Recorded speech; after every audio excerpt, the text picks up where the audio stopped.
The word of the day is risk. Risk means potential harm.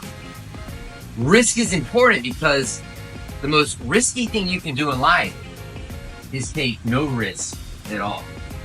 You see, if you want the fruit in life, you got to go out on a limb. Imagine yourself standing on top of an elevator at the World Fair. It's the mid-1800s, and you've invented the elevator brake. But nobody, and I mean nobody, wants to get in an elevator because they're afraid they're gonna die. You got an axe man at the top of the elevator. There's a huge crowd watching. You give the signal, and the axe man cuts the rope. The elevator begins to plummet to the ground. The crowd gasps. That is until your elevator brake kicks out, stops the elevator, and it works.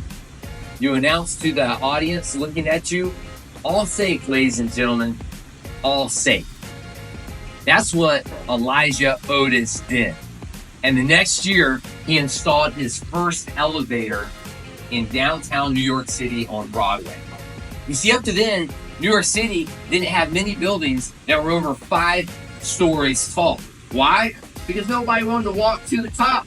It was almost impossible to sell the real estate or rent any rooms on the top floor.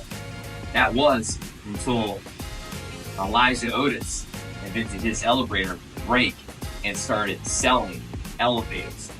You know, within a few decades, New York City had over 500 skyscrapers. Why was that? Because now people weren't scared. They would ride the elevator to the top floor.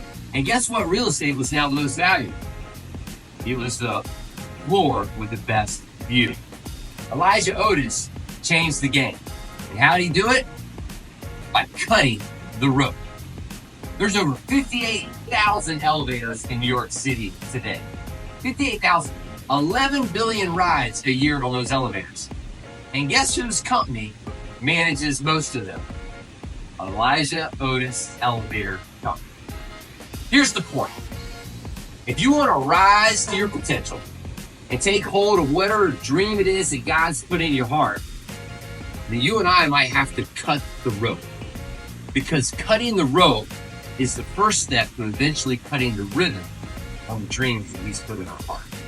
And that's why risk is the word of the day. Thank you, guys. God bless you. Thank you, sir.